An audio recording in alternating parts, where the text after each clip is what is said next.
ಆಯೋಜಿಸಿದ್ದೇವೆ ನಮ್ಮ ಕ್ರಿಯಾಶೀಲ ಗೆಳೆಯರ ಸಂಘದಿಂದ. ಇದೇ ಡಿಸೆಂಬರ್ 25, 26, 27, 28 ರಂದು ನಾವು ಒಂದು ಭಟ್ಕಳ ಉತ್ಸವ ಎಂಬ ಒಂದು ಅದ್ದೂರಿ ಕಾರ್ಯಕ್ರಮವನ್ನು ಹಮ್ಮಿಕೊಂಡಿದ್ದೇವೆ. ಆ ಕಾರ್ಯಕ್ರಮದ ನಿಮಿತ್ತ ನಾವು ಇವತ್ತು ಒಂದು ಪತ್ರಿಕಾಗೋಷ್ಠಿಯನ್ನು ನಡೆಸ್ತಾ ಇದ್ದೇವೆ. ವಿವಿಧ ಸಾಂಸ್ಕೃತಿಕ, ಕ್ರೀಡಾ, ಜಾನಪದ ಹಾಗೂ ವಿವಿಧ ಮೇಳಗಳ ಒಳಗೊಂಡಂತ ಭಟ್ಕಳ ಉತ್ಸವ 2025ರ ಕಾರ್ಯಕ್ರಮಕ್ಕೆ ಆಗಮಿಸಿದಂತ ನಮ್ಮ ಎಲ್ಲ ಪತ್ರಿಕಾ ಮಿತ್ರರಿಗೆ ನಮಸ್ಕಾರಗಳನ್ನು ತಿಳಿಸ್ತಾ, ಕ್ರಿಯಾಶೀಲ ಗೆಳೆಯರ ಸಂಘ ಭಟ್ಕಳ ಇದರ ಬಗ್ಗೆ ಹೇಳಲಿಕ್ಕೆ ಬಹಳ ಹೆಮ್ಮೆ ಆಗ್ತಾ ಇದೆ. ಯಾಕಂತ ಹೇಳಿದ್ರೆ ಈ ಒಂದು ಕ್ರಿಯಾಶೀಲ ಗೆಳೆಯರ ಸಂಘದ ಸದಸ್ಯರು ಯಾರಂತ ಹೇಳಿದ್ರೆ ಬೇರೆ ಬೇರೆ ಸಮಾಜದ ಬೇರೆ ಬೇರೆ ಒಂದು ವೃತ್ತಿಯಲ್ಲಿ ಇರುವಂತ ಅತ್ಯಂತ ಕ್ರಿಯಾಶೀಲ ವ್ಯಕ್ತಿತ್ವವನ್ನು ಹೊಂದಿರುವಂತ ನಮ್ಮ ಸದಸ್ಯರು ಇವತ್ತು ಕ್ರಿಯಾಶೀಲ ಗೆಳೆಯರ ಸಂಘದಲ್ಲಿ ಸದಸ್ಯರಾಗಿದ್ದಾರೆ.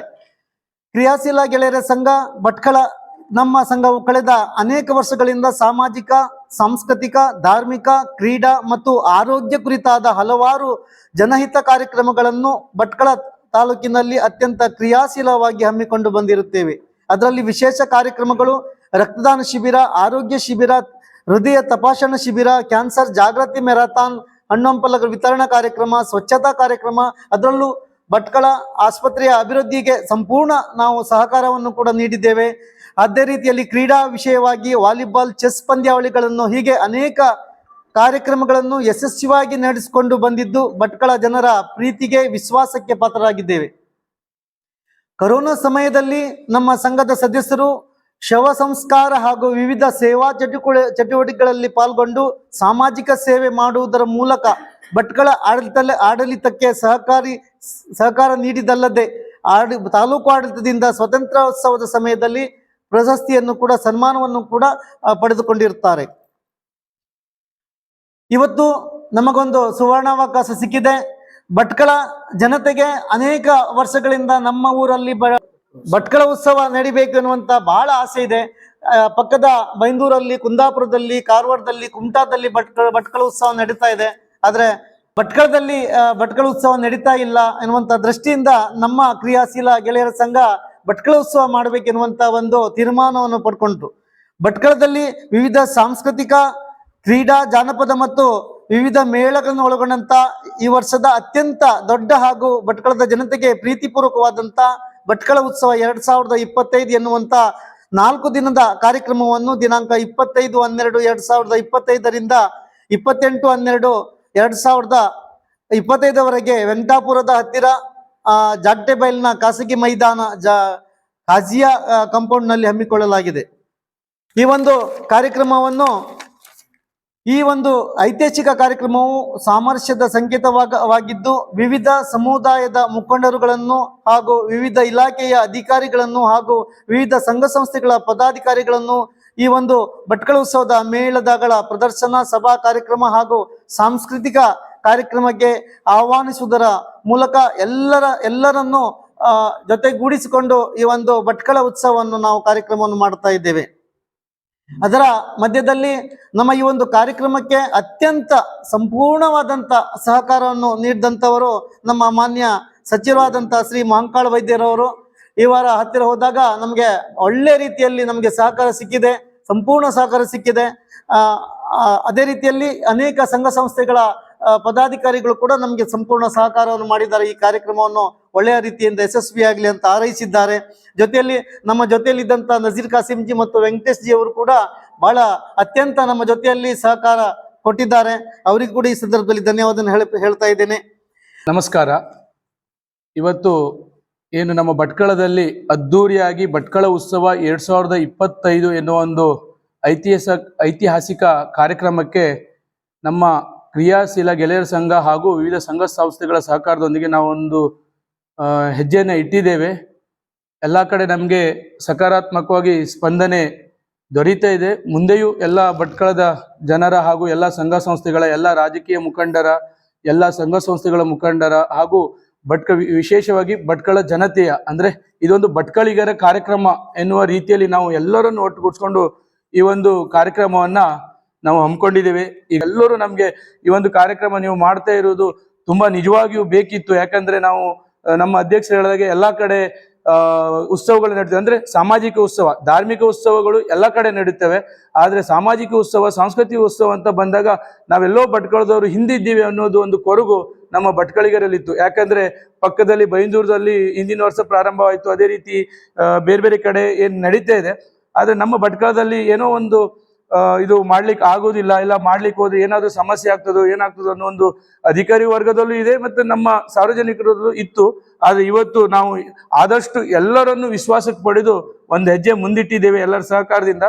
ಇವತ್ತು ಏನೇನು ಕಾರ್ಯಕ್ರಮಗಳಿವೆ ಅದರ ಬಗ್ಗೆ ನಾನು ಸಂಕ್ಷಿಪ್ತವಾಗಿ ತಮ್ಮ ಎದುರುಗಡೆ ಇರ್ತೀನಿ. ದಯವಿಟ್ಟು ತಾವು ಈ ವಿಚಾರವನ್ನ ನಮ್ಮ ಭಟ್ಕಳಿಗರಿಗೆ ಎಲ್ಲರಿಗೂ ತಲುಪುವಂತೆ ಮಾಡ್ಬೇಕಂತ ಮನವಿಯನ್ನ ಮಾಡ್ತಾ, ಮತ್ತೆ ನಮ್ಮ ಏನು ಕಾರ್ಯಕ್ರಮ ಇದೆ ಅದರಲ್ಲಿ ವಿಶೇಷವಾಗಿ ಬೇರೆ ಬೇರೆ ಮೇಳಗಳು, ಕೃಷಿ ಹಾಗೂ ಸಾವಯವ ತರಕಾರಿ ಮೇಳ, ಸೀರೆ ಹಾಗೂ ವಿವಿಧ ಉಡುಪು ವಸ್ತ್ರ ಮೇಳ, ವಿವಿಧ ಇಲಾಖೆಗಳ ಮಾಹಿತಿ ಕೇಂದ್ರ. ಈಗಾಗಲೇ ನಾವು ಇಲಾಖೆಗಳನ್ನ ಸಂಪರ್ಕಿಸಿದ್ದೇವೆ. ಈಗಾಗಲೇ 4-5 ಇಲಾಖೆಗಳು ತಮ್ಮ ಇಲಾಖೆಗೆ ಸಂಬಂಧಪಟ್ಟಂತೆ ಮಾಹಿತಿಯನ್ನು ನೀಡಲು ಅಲ್ಲಿ ತಮ್ಮದೇ ಆದ ಕಚೇರಿಯನ್ನು ತೆರೀತಾ ಇದ್ರೆ, ಮಾಹಿತಿ ಕೇಂದ್ರವನ್ನು ತೆರೀತಾ ಇದ್ದಾರೆ. ಅದೇ ರೀತಿ ವಿವಿಧ ಉದ್ಯಮಗಳ ಮಾಹಿತಿ ಕೇಂದ್ರಕ್ಕೂ ನಾವು ಸಂಪರ್ಕ ಮಾಡಿದ್ದೇವೆ. ಅದೇ ರೀತಿ ಗುಡಿ ಕೈಗಾರಿಕೆ ಹಾಗೂ ವಸ್ತು ಮೇಳಗಳ ಒಂದು ಪ್ರದರ್ಶನ ಇರುತ್ತದೆ. ಹಾಗೆ ಕ್ರೀಡಾ ಮೇಳ ಅಂದ್ರೆ ವಿಶೇಷವಾಗಿ ಸಾಂಕೇತಿಕವಾಗಿ ನಾವು ಒಂದು ವಾಲಿಬಾಲ್ ಪಂದ್ಯಾವಳಿಯನ್ನು ಇಟ್ಟಿದ್ದೇವೆ. ಅದನ್ನು ನಾನು ಮುಂದಿನ ಇವೆಂಟ್ ನಲ್ಲಿ ವಿಸ್ತೃತವಾಗಿ ಹೇಳಲಿದ್ದೇನೆ. ಅದೇ ರೀತಿ ವಿವಿಧ ಆಹಾರಗಳ ಮೇಳ, ಯಾಕಂದ್ರೆ ನಮ್ಮ ಭಟ್ಕಳದಲ್ಲಿ ಆಹಾರ ಪದಾರ್ಥಗಳಿಗೆ ಹೆಚ್ಚಿನ ಬೇಡಿಕೆಯೂ ಇದೆ, ಹಾಗೆ ಹೆಚ್ಚಿನ ಒಂದು ಇಷ್ಟಪಡುವಂತರು ನಮ್ಮ ಭಟ್ಕಳಿಗರಿದ್ದಾರೆ ಆಹಾರ ಪದಾರ್ಥಗಳಿಗೆ. ಹಾಗಾಗಿ ವಿಶೇಷವಾಗಿ ವಿವಿಧ ಆಹಾರ ಮೇಳ ಹಾಗೂ ಅದ್ರ ಜೊತೆಗೆ ಮತ್ಸ್ಯ ಮೇಳವನ್ನ ನಾವು ಆಯೋಜಿಸಿದ್ದೇವೆ. ಅದೇ ರೀತಿ ಸ್ವದೇಶಿ ವಸ್ತು ಮೇಳ, ಅದೇ ರೀತಿ ಐಸ್ ಕ್ರೀಮ್ ಮೇಳ, ಹಾಗೆ ಹಲಸಿನ ಮೇಳ. ಇವತ್ತು ಹಲಸಿನ ಮೇಳದಲ್ಲಿ ಹಲಸು ಆಫ್ ಸೀಸನ್ ಆಗಿದ್ರು ಸಹ ಹಲಸಿನ ಏನು ಪ್ರಾಡಕ್ಟ್ಗಳಿವೆ ನಾವು ಅನ್ ಸೀಸನ್ ಅಲ್ಲೂ ಅದನ್ನ ಮಾಡಬಹುದು, ಅಂಥದನ್ನ ನಾವು ಅಲ್ಲಿ ಪ್ರದರ್ಶನಕ್ಕೆ ಇಟ್ಟಿದ್ದೇವೆ. ಅದೇ ರೀತಿ ಅಮ್ಯೂಸ್ಮೆಂಟ್ ಪಾರ್ಕ್, ಮಕ್ಕಳಿಗಾಗಿ ನಾವು ಅಮ್ಯೂಸ್ಮೆಂಟ್ ಪಾರ್ಕ್ ಅನ್ನು ಇಟ್ಟಿದ್ದೇವೆ, ಜಾಯಿಂಟ್ ವೀಲ್ಸ್ ಏನು ಹೇಳ್ತೀವಿ ಅದನ್ನು ಇಟ್ಟಿದ್ದೇವೆ. ಈ ರೀತಿ ವಿವಿಧ ವಿಶೇಷತೆಗಳನ್ನು ಹೊಂದಿರುವಂತಹ ಒಂದು ಮೇಳ ಪ್ರದರ್ಶನವನ್ನ ಬೆಳಿಗ್ಗೆ 10ರಿಂದ ರಾತ್ರಿ 11 ಗಂಟೆಯವರೆಗೆ ಸಾರ್ವಜನಿಕರಿಗೆ ತೆರೆದಿರ್ತದೆ. ಅದೇ ರೀತಿ ನಾವು ಸಂಜೆಯ ಕಾರ್ಯಕ್ರಮಗಳು ಅಂದ್ರೆ ಬಂದಂತವರಿಗೆ ಮನರಂಜನೆಯನ್ನು ನೀಡಬೇಕು ಅನ್ನೋ ಉದ್ದೇಶದಿಂದ ದಿನನಿತ್ಯ ವಿವಿಧ ರೀತಿಯ ಮನರಂಜನೆಯನ್ನು ಇಟ್ಟಿದ್ದೇವೆ. ಮೊದಲಿನ 25/12/2025 ಸಂಜೆ 6:30ರಿಂದ 7:30ರವರೆಗೆ ಸಭಾ ಕಾರ್ಯಕ್ರಮ. ಮಾನ್ಯ ಸಚಿವರಾದ ಶ್ರೀ ಎಸ್ ಮಂಕಾಳ ವೈದ್ಯ ಅವರು ನಮ್ಮ ಈ ಒಂದು ಕಾರ್ಯಕ್ರಮಕ್ಕೆ ಕಾರ್ಯಕ್ರಮನ ಉದ್ಘಾಟನೆಯನ್ನ ಮಾಡಿಸಿ ನಮಗೆ ಶುಭ ಹಾರೈಸಲಿದ್ದಾರೆ. ಆ ನಂತರ ಆ ದಿವಸ ಜೇಂಕಾರ್ ಮೆಲೋಡಿಸ್ ತಂಡದಿಂದ ಭಟ್ಕಳದೆ ನಾವು, ಯಾಕಂತ ಹೇಳಿದ್ರೆ ಭಟ್ಕಳದವರಿಗೆ ಇಲ್ಲಿ ಏನು ಕಾರ್ಯಕ್ರಮ ನಡೀತದೆ ಭಟ್ಕಳಿಗರಿಗೆ ವಿಶೇಷ ಪ್ರಾಧಾನ್ಯತೆ ಸಿಗಬೇಕು ಅನ್ನೋ ಒಂದು ವಿಶೇಷ ಒಂದು ಪ್ರಾಶಸ್ತ್ಯವನ್ನು ಕೊಟ್ಟು ಭಟ್ಕಳದಲ್ಲಿ 2 ಏನು ತಂಡಗಳಿವೆ, ಒಂದು ಜೇಂಕಾರ್ ಮೆಲೋಡಿಸು ಮತ್ತು ಒಂದು ಫ್ರೆಂಡ್ಸ್ ಮೆಲೋಡಿಸು. ಈ ತಂಡಕ್ಕೆ ನಾವು 2 ದಿವಸದ ಕಾರ್ಯಕ್ರಮಗಳ ಜವಾಬ್ದಾರಿಯನ್ನು ನೀಡಿದ್ದೇವೆ. ಅದೇ ರೀತಿ ಮೊದಲನೇ ದಿನ 25/12/2025 ದಿವಸದಂದು ಜೇಂಕಾರ್ ಮೆಲೋಡಿಸ್ ಅವರ ತಂಡದ ಮೂಲಕ ಅದರಲ್ಲಿ ರಾಜ್ಯ ಮಟ್ಟದ ಕಲಾವಿದರು, ರಾಜ್ಯ ಮಟ್ಟದ ಏನು ಸಿಂಗರ್ಗಳಿದ್ದಾರೆ ಅವರೆಲ್ಲ ಇದರಲ್ಲಿ ಬರ್ತಾರೆ. ಅದೇ ರೀತಿ ಮಿಮಿಕ್ರಿ ಆರ್ಟಿಸ್ಟ್ಗಳು ರಾಜ್ಯ ಮಟ್ಟದ್ದು, ಹೀಗೆ ಬೇರೆ ಬೇರೆಯನ್ನ ನಾವು ಜೋಡಿಸಿ 25ರಂದು ಸಭಾ ಕಾರ್ಯಕ್ರಮದ ನಂತರ ಒಂದು ಕಾರ್ಯಕ್ರಮವನ್ನ ಆಯೋಜಿಸಿದ್ದೀವಿ. ಅದರಲ್ಲಿ ನೃತ್ಯ ಕಾರ್ಯಕ್ರಮ ಸಹ ಇರ್ತದೆ. ಅದೇ ರೀತಿ 26 ಶುಕ್ರವಾರದಂದು ಸಂಜೆ ಆ ದಿವಸನೂ ಸಹ ಸಭಾ ಕಾರ್ಯಕ್ರಮ, ಅಂದ್ರೆ 4 ದಿವಸನೂ 1.25 ಗಂಟೆಯಿಂದ 1 ತಾಸು ಸಭಾ ಕಾರ್ಯಕ್ರಮವನ್ನ ಮಾಡಿ. ಅದು ಯಾಕಂತ ಹೇಳಿದ್ರೆ ನಮಗೆ ನಮ್ಮ ಎಲ್ಲ ಸಮಾಜದ ಮುಖಂಡರು, ರಾಜಕೀಯ ಮುಖಂಡರು ಅಂದ್ರೆ ಪಕ್ಷಾತೀತವಾಗಿ ರಾಜಕೀಯ ಮುಖಂಡರು, ಹಾಗೆ ವಿವಿಧ ಸಂಘ ಸಂಸ್ಥೆಗಳ ಮುಖಂಡರು, ವಿಶೇಷ ಆಹ್ವಾನಿತರು ಎಲ್ಲರಿಗೂ ನಾವು, ಹಾಗೆ ಅಧಿಕಾರಿಗಳು ವಿಶೇಷವಾಗಿ ಎಲ್ಲರಿಗೂ ಅವಕಾಶವನ್ನು ಕಲ್ಪಿಸಿಕೊಡ್ಬೇಕು ಅನ್ನೋ ಉದ್ದೇಶದಿಂದ 4 ದಿವಸನೂ ಸಭಾ ಕಾರ್ಯಕ್ರಮವಿಟ್ಟು ನಾವು ಎಲ್ಲಾ ಮುಖಂಡರನ್ನು ನಾವು ಆ ವೇದಿಕೆಗೆ ಆಹ್ವಾನಿಸ್ತಿದ್ದೇವೆ. 26ರಂದು 6:30ರಿಂದ ಅದೇ ರೀತಿ ಸಭಾ ಕಾರ್ಯಕ್ರಮ ನಂತರ 26ಕ್ಕೆ ನಾವು ಯುವಜನ ಮೇಳ ಮತ್ತು ಮಕ್ಕಳ ವಿಶೇಷ ನೃತ್ಯಗಳು ಮತ್ತೆ ಜನಪದ ಶೈಲಿಯ ಕಾರ್ಯಕ್ರಮಗಳು, ಪ್ರತಿಭಾ ಕಾರಂಜಿಯಲ್ಲಿ ಭಾಗಿಸಿದಂತ ಮಕ್ಕಳು, ಈ ರೀತಿ ವಿವಿಧ ಅಂದ್ರೆ ನಮ್ಮ ಸ್ಥಳೀಯ ಪ್ರತಿಭೆಗಳಿಗೆ ಅವಕಾಶ ಕೊಟ್ಟು ಸ್ಥಳೀಯ ಪ್ರತಿಭೆಗಳಿಂದಲೇ ನಾವು ಅವರಿಗೆ ಏನು ಕಾರ್ಯಕ್ರಮವನ್ನ ಮಾಡಿಸ್ಬೇಕು. ಯಾಕಂತ ಹೇಳಿದ್ರೆ ಈಗ ನಮ್ಮ ಸ್ಕೂಲು ಕಾಲೇಜ್ಗಳಲ್ಲಿ ಏನಾಗ್ತಿದೆ ಅಂತ ಹೇಳಿದ್ರೆ ಆನ್ಯುವಲ್ ಡೇ ನಡೀತಿದೆ, ವಾರ್ಷಿಕೋತ್ಸವ, ಹಾಗೆ ಪ್ರತಿಭೆ ಕಾರಂಜಿಯಲ್ಲಿ ತಮ್ಮ ಪ್ರತಿಭೆಯನ್ನ ತೋರಿಸ್ತಿರ್ತಾರೆ. ಆದ್ರೆ ಅದನ್ನ ಸಾರ್ವಜನಿಕರಿಗೆ ಅನಾವರಣ ಮಾಡಿರುವುದಿಲ್ಲ. ಅದನ್ನ ನಮ್ಮ ಸಾರ್ವಜನಿಕ ವೇದಿಕೆಯಲ್ಲಿ ಅಂದ್ರೆ ಭಟ್ಕಳ ಉತ್ಸವದಲ್ಲಿ ಸಾವಿರಾರು ಜನ ಸೇರುವುದರಿಂದ ಅವ್ರ ಎದುರುಗಡೆ ಅದು ಅನಾವರಣ ಆಗ್ಬೇಕು, ನಮ್ಮ ಭಟ್ಕಳದ ಪ್ರತಿಭೆಗಳಿಗೆ ಅವಕಾಶ ಸಿಗಬೇಕು ಅನ್ನೋ ಕಾರಣದಿಂದ 26/12/2025 ಶುಕ್ರವಾರದಂದು ನಾವು ಸ್ಥಳೀಯ ಪ್ರತಿಭೆಗಳಿಗೆ ಅವಕಾಶ ಮಾಡಿಕೊಡಲು ಒಂದು ಮನೋರಂಜನಾ ಕಾರ್ಯಕ್ರಮವನ್ನು ಆಯೋಜಿಸಿದ್ದೇವೆ. ಅದೇ ರೀತಿ 3ನೇ ತಾರೀಕು ವಿಶೇಷವಾಗಿ ನಾನು ಕ್ರೀಡಾ ಮೇಳ ಅಂತ ಹೇಳಿದಾಗ ಅದರಲ್ಲಿ ಬರುವಂತದ್ದು ವಿಶೇಷವಾಗಿ ನಾವು ವಾಲಿಬಾಲ್ ಪಂದ್ಯಾವಳಿಯನ್ನ ಇಟ್ಟಿದ್ದೇವೆ.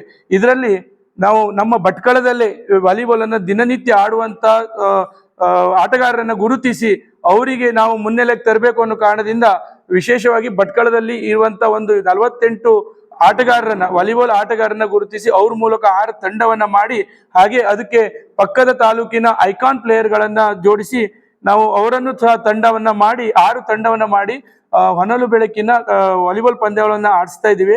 ಅದರಲ್ಲಿ ನಮ್ಮ SP ಅವರು ಸಹ ಅದಕ್ಕೆ ಉದ್ಘಾಟನೆಗೆ ಬರುವರಿದ್ದಾರೆ, ಉದ್ಘಾಟನೆ ಮಾಡ್ಲಿಕ್ಕೆ. ಅದೇ ರೀತಿ ಬಾಕಿ ಎಲ್ಲ ಪ್ರಮುಖರು ಅದರಲ್ಲಿ ಇರ್ತಾರೆ. ಇದಕ್ಕೆ ನಮ್ಗೆ ಆದಷ್ಟು ಎಲ್ಲರೂ ಸಹಕಾರವನ್ನ ನೀಡಿದ್ದಾರೆ. ಅದೇ ರೀತಿ 28/12/2025 ರವಿವಾರ ಕೊನೆಯ ದಿನ ಸಮಾರೋಪ ಸಮಾರಂಭವು ಸಹ 6:30ರಿಂದ 1 ಗಂಟೆಯ ಸಮಾರೋಪ ಸಭಾ ಕಾರ್ಯಕ್ರಮ ಇರುತ್ತದೆ. ಆ ನಂತರ ಮನೋರಂಜನಾ ಕಾರ್ಯಕ್ರಮ ಫ್ರೆಂಡ್ಸ್ ಮೆಲೋಡಿಸ್ ಇವರ ನೇತೃತ್ವದಲ್ಲಿ ವಿವಿಧ ರಾಜ್ಯ ಮಟ್ಟದ ಕಲಾವಿದರನ್ನು ಒಳಗೊಂಡಂತ ಕಾರ್ಯಕ್ರಮ ನಡೆಯಲಿಕ್ಕಿದೆ. ಈ ಸಮಾರೋಪ ಸಮಾರಂಭದಲ್ಲೂ ಸಹ ನಮ್ಮ ಮಾನ್ಯ ಸಂಸದರಾದ ವಿಶ್ವೇಶ್ವರ ಕಾಗೇರಿ ಅವರು ಸಹ ಈ ಸಮಾರೋಪ ಸಮಾರಂಭಕ್ಕೆ ಬರಲಿದ್ದಾರೆ. ಅವ್ರ ಜೊತೆ ನಮ್ಮ ಇಲ್ಲಿಯ ರಾಜಕೀಯ ಮುಖಂಡರುಗಳು, ಮಾಜಿ ಶಾಸಕರು, ಹಾಗೆ ವಿವಿಧ ಸಂಘ ಸಂಸ್ಥೆಯ ಮುಖಂಡರು ಸಹ ಇದರಲ್ಲಿ ಜೊತೆಗೂಡಲಿದ್ದಾರೆ. ಈ ಒಂದು ವಿಶೇಷ ಕಾರ್ಯಕ್ರಮದಲ್ಲಿ ಎಲ್ಲರನ್ನು ನಾವು ಒಗ್ಗೂಡಿಸಿ ಭಟ್ಕಳ ಉತ್ಸವ ಒಂದು ನಮ್ಮೆಲ್ಲರಿಗೂ ಒಂದು ಒಳ್ಳೆಯ ಸಂದೇಶ ಹಾಗೂ ಒಳ್ಳೆಯ ಒಂದು ಹೇಗೆ ನಾವು ಭಾರತೀಯರಂತ ಹೇಗೆ ಗುರುತಿಸ್ಕೊಳ್ಳಿಕ್ಕೆ ನಾವು ಹೆಮ್ಮೆ ಪಡ್ತೀವೋ, ಅದೇ ರೀತಿ ನಾವೊಬ್ರು ಭಟ್ಕಳಿಗರು ಅಂತ ನಾವು ಗುರುತಿಸ್ಕೊಳ್ಳಿಕ್ಕೆ ನಾವೆಲ್ಲರೂ ಹೆಮ್ಮೆ ಪಡಬೇಕು. ಆ ರೀತಿಯಲ್ಲಿ ಈ ಒಂದು ಕಾರ್ಯಕ್ರಮವನ್ನು ನಾವು ನಡೆಸಬೇಕು ಅನ್ನೋ ಒಂದು ನಡೆಸಲಿಕ್ಕೆ ಮುಂದುವರೆದಿದ್ದೇವೆ.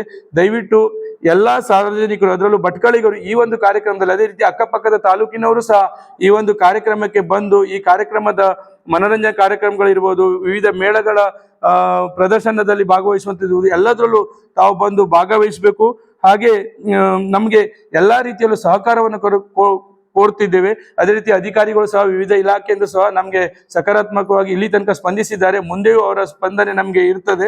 ಹಾಗೆ ಎಲ್ಲರ ಸಹಕಾರದೊಂದಿಗೆ ಈ ಒಂದು ಕಾರ್ಯಕ್ರಮ ಯಶಸ್ವಿಗೊಳಿಸುವಲ್ಲಿ ವಿಶೇಷವಾಗಿ ನಮ್ಮ ಮಾಧ್ಯಮದವರು ಇದನ್ನ ಆದಷ್ಟು ನಮ್ಮ ಈ ಒಂದು ಕಾರ್ಯಕ್ರಮಕ್ಕೆ ಹೆಚ್ಚಿನ ಪ್ರಚಾರವನ್ನ ನೀಡಿ ಮನೆ ಮನೆಗೂ ಜನತೆಗೂ ಮನೆ ಮಂದಿಗೂ ಮನಕ್ಕೂ ಹಾಗೂ ಮನಸ್ಸಿಗೂ ಇದು ತಲುಪುವಂತೆ ಮಾಡುವಲ್ಲಿ ನಿಮ್ಮ ಒಂದು ಏನು ನಮಗೆ ಸಹಕಾರ ಇದೆ, ಅದು ತುಂಬಾ ಅನಿವಾರ್ಯವಾದದ್ದು, ತುಂಬಾ ಪ್ರಾಮುಖ್ಯವಾದದ್ದು. ಇದಕ್ಕೆ ತಾವೆಲ್ಲರೂ ಸಹಕರಿಸಿ ಹೆಚ್ಚಿನ ಪ್ರಚಾರವನ್ನ ನೀಡಬೇಕಂತ ನಾನು ತಮ್ಮಲ್ಲಿ ಕಳಕಳಿಯವಾಗಿ ವಿನಂತಿಸಿಕೊಳ್ತಾ ಇದ್ದೇನೆ. ಈ ಕಾರ್ಯಕ್ರಮ ಭಟ್ಕಳದ ಹಬ್ಬ ಮಾತ್ರವಲ್ಲದೆ ಎಲ್ಲ ಜನರ ಸಾಮರಸ್ಯ ಜೀವನ ಸಾಗಿಸಲು ಈ ಕಾರ್ಯಕ್ರಮ ಅತ್ಯಮೂಲ್ಯ ಅಂತ ನಾನು ಭಾವಿಸ್ತೇನೆ. ಅದೇ ರೀತಿ ಈ ಕಾರ್ಯಕ್ರಮಕ್ಕೆ ಸುಮಾರು 15 ದಿವಸ ಹಿಂದೆ ನಮ್ಮ ಶ್ರೀಕಾಂತ್ ನಾಯ್ಕರು, ರಮೇಶ್ ಕಾರ್ ಇರ್ಬೋದು, ದೀಪಕ್ ನಾಯ್ಕ ಇರ್ಬೋದು, ಮನಮೋಹನ್ ನಾಯ್ಕ ಇರ್ಬೋದು, ಎಲ್ಲ ನನ್ನ ಮಿತ್ರರು ಬಂದು ಹೇಳಿದಾಗ ನಮಗೆ ಬಹಳ ಖುಷಿ ಆಯಿತು. ಆದರೆ ಇದಕ್ಕೆ ಸ್ವಲ್ಪ ಬೆನ್ನೆಲುಬಾಗಿ ನಮಗೆ ದಾನಿಗಳು ಮುಖ್ಯ ಆಗ್ತದೆ ಮತ್ತು ಅದಕ್ಕೆ ಸಪೋರ್ಟ್ ಇರಬೇಕು. ಹಾಗಾಗಿ ಅವರು ನಮ್ಮನ್ನು ಕೇಳ್ಕೊಂಡು ನಾನು ಮಿನಿಸ್ಟರ್ ಹತ್ರ ಕರ್ಕೊಂಡು ಹೋದಾಗ ಇವರು ನೀಡಿದ ವಿವರಣೆ ನೋಡಿ, ಅಂದ್ರೆ ಏನೇನು ಮಾಡ್ಲಿಕ್ಕೆ ಮಾಡಿದ್ದೇವೆ ಅಲ್ಲಿ ಎಲ್ಲರೂ, ಅಂದ್ರೆ ಅಲ್ಲಿ ಯಾವುದೇ ಪಕ್ಷ, ಪಾರ್ಟಿ ಅಥವಾ ಯಾವುದೇ ಸಮಾಜವನ್ನು ಒಂದೇ ಥರ ನೋಡದೆ ಇವರು ವಿವರಣೆ ಕೊಟ್ಟ ಸಲುವಾಗಿ ಆ ಕಾರ್ಯಕ್ರಮಕ್ಕೆ ತಮ್ಮ ಸಂಪೂರ್ಣವಾದ ಸಹಕಾರ ನೀಡಲು ಅವರು ಬಯಸಿದ್ದಾರೆ. ಹಾಗಾಗಿ ಈ ಕಾರ್ಯಕ್ರಮ ಅಂದ್ರೆ ಇಲ್ಲಿ ಈ ವೇದಿಕೆ ಮೇಲೆ ಇರ್ಬೋದು, ಈ ಕಾರ್ಯಕ್ರಮ ಇರ್ಬೋದು, ಎಲ್ಲ ಹಿಂದೂ, ಮುಸ್ಲಿಂ, ಕ್ರಿಶ್ಚಿಯನ್ ಎಲ್ಲ ಧರ್ಮದವರು ಈ ಕಾರ್ಯಕ್ರಮಕ್ಕೆ ಸಹಾಯ ಸಹಕಾರವನ್ನು ನೀಡಿದ್ದಾರೆ. ಹಾಗಾಗಿ ಈ ಕಾರ್ಯಕ್ರಮ ಯಶಸ್ವಿಯಾಗಿ ನಾನು ನಡೆಯಲಿ ಅಂತ ಈ ಶುಭ ಹೇಳುತ್ತಾ, ಅದೇ ರೀತಿ ಇನ್ನು ಮುಂದೆ ಭಟ್ಕಳ ಉತ್ಸವ ನಿರಂತರವಾಗಿ ನಡೆಯಲಿ ಅಂತ ನಾನು ಈ ಸಂದರ್ಭದಲ್ಲಿ ಹೇಳ್ತಾನೆ. ಎಲ್ಲರಿಗೂ ಮತ್ತೊಮ್ಮೆ ನಾನು ನಮಸ್ಕರಿಸ್ತೇನೆ. ಈ ಆಯೋಜನೆ ಮಾಡಿದಾಗ 4 ದಿವಸ ಇಲ್ಲಿಯ ಪರಿಸರದ ಜನತೆಗೆ ಒಂದು ಬೇರೆ ಬೇರೆ ವಿಶೇಷತೆಗಳನ್ನು ಕಟ್ಟಿಕೊಡ್ಲಿಕ್ಕೆ ಪ್ರಯತ್ನ ಮಾಡಿದ್ದೇವೆ. ಅಂತ ಹೇಳಿದರೆ ಈ ವಿಶೇಷತೆಗಳು ಕಟ್ಟಿಕೊಡುವುದು ಮಾತ್ರ ಅಲ್ಲ, ಅದರ ಜೊತೆಗೆ ಇಲ್ಲಿಯ ವ್ಯಾಪಾರಿಗಳಿಗೆ, ಇಲ್ಲಿಯ ಒಂದು ಗುಡಿ ಕೈಗಾರಿಕೆ ಮಾಡುವಂಥ ಉದ್ಯಮಿಗಳಿಗೆ ಹೆಲ್ಪ್ ಆಗಬೇಕನ್ನುವ ದೃಷ್ಟಿಯಿಂದ ಒಂದಿಷ್ಟು ಮೇಳಗಳನ್ನು ಆಯೋಜನೆ ಮಾಡಿದ್ದೇವೆ. ಆ ಮೇಳಗಳಲ್ಲಿ ಕೃಷಿ ಚಟುವಟಿಕೆಗೆ ಸಂಬಂಧಪಟ್ಟಂಥ ಇಕ್ವಿಪ್ಮೆಂಟ್ಗಳಾಗಿರ್ಬೋದು ಅಥವಾ ಕೃಷಿ ಬೀಜಗಳಾಗಿರ್ಬೋದು, ಹಾಗೆ ಕೃಷಿ ಮೇಳ ಕಾನ್ಸೆಪ್ಟಲ್ಲಿ ಇದಿಷ್ಟು ಬರ್ತದೆ. ಬೇರೆ ಬೇರೆ ಕೃಷಿಗೆ ಏನೇನು ಅವರಿಗೆ ಉಪಯೋಗ ಆಗ್ತದೆ ಆ ವಸ್ತುಗಳ ಸ್ಟಾಲ್ಗಳು ಬರ್ತದೆ ಅದರಲ್ಲಿ. ಹಾಗೆ ಅಲ್ಲಿ ನೇಕಾರರಿದ್ರೆ ಸೀರೆ ನೇಯ್ತಾರೆ, ಬೇರೆ ಬೇರೆ ಬಟ್ಟೆಗಳ ಮಳಿಗೆಗಳು ಬರ್ತದೆ, ಖಾದಿ ಬಟ್ಟೆ ಆಗಿರ್ಬೋದು, ಸೀರೆ ಮೇಳಗಳಾಗಿರ್ಬೋದು. ಇದು ಸಹ ಬರುವಂಥ ಕಸ್ಟಮರಿಗೂ ಹೆಲ್ಪ್ ಆಗಬೇಕು, ಪ್ಲಸ್ ವ್ಯಾಪಾರಿಗಳಿಗೂ ಹೆಲ್ಪ್ ಆಗಬೇಕು ಅನ್ನೋ ದೃಷ್ಟಿಯಿಂದ ನಾವು ಒಂದು ದೊಡ್ಡ ಕಾರ್ಯಕ್ರಮ ಮಾಡೋದ್ರ ಮೂಲಕ ಇಲ್ಲಿಯ ಯುವ ಜನರಿಗೆ ಆಗ್ಬೋದು, ಇಲ್ಲಿಯ ಪರಿಸರದ ಉದ್ಯಮಿಗಳಿಗೆ ಆಗಿರ್ಬೋದು, ಇಲ್ಲಿಯ ಪರಿಸರದ ಸಣ್ಣ ವ್ಯಾಪಾರಸ್ಥರಿಗೆ ಆಗ್ಬೋದು, ಎಲ್ಲರಿಗೂ ಒಳ್ಳೆಯ ಒಂದು ಇದು ಏನು ವ್ಯಾಪಾರ ಆಗಬೇಕನ್ನೋ ದೃಷ್ಟಿಯಿಂದ ಈ ಮೇಳಗಳನ್ನ ಆಯೋಜನೆ ಮಾಡಿದ್ದೇವೆ. ಹಾಗೆ ವಿವಿಧ ಇಲಾಖೆ ಮಾಹಿತಿ ಕೇಂದ್ರ, ಉದಾಹರಣೆಗೆ ಕೃಷಿಯಲ್ಲಿ ಆಗಿರ್ಬೋದು, ಮೀನುಗಾರಿಕೆ ಇಲಾಖೆ ಆಗಿರ್ಬೋದು, ಬೇರೆ ಬೇರೆ ಇಲಾಖೆ ಮಾಹಿತಿಗಳು ಸಿಗಬೇಕಿದ್ರೆ ಅವರು ಅಲ್ಲಿ ಹೋಗ್ಬೇಕಾಗ್ತದೆ. ಆದರೆ ಈ ಮೇಳಗಳು ಬಂದಾಗ ಒಂದಿಷ್ಟು ಜನ ಬರ್ತಾರಲ್ಲ, ಒಂದಿಷ್ಟು ಜನ ಅಧಿಕಾರಿಗಳಿದ್ದು ಮಾಹಿತಿಗಳನ್ನು ಕೊಡ್ತಾರೆ, ಅದರಿಂದ ಉಪಯೋಗ ಆಗುತ್ತೆ ಅನ್ನೋ ದೃಷ್ಟಿಯಿಂದ ಮಾಹಿತಿಗಳನ್ನು ಇಟ್ಕೊಂಡಿದ್ದೇವೆ. ಹಾಗೆ ವಿವಿಧ ಉದ್ಯಮಗಳ ಮಾಹಿತಿ ಕೇಂದ್ರ ಅಂದರೆ ಕೆಲವರು ಸ್ಮಾಲ್ ಸ್ಕೇಲ್ ಇಂಡಸ್ಟ್ರೀಸ್ ಇರ್ಬೋದು, ಬೇರೆ ಬೇರೆ ಸ್ವಉದ್ಯೋಗ ತರಬೇತಿ ಇರ್ಬೋದು, ಅದನ್ನು ಸಹ ಮಾಹಿತಿ ಕೊಡುವಂಥ ಕೆಲಸವನ್ನು ಇಲ್ಲಿ ಮಾಡ್ತಾ ಇದ್ದೇವೆ.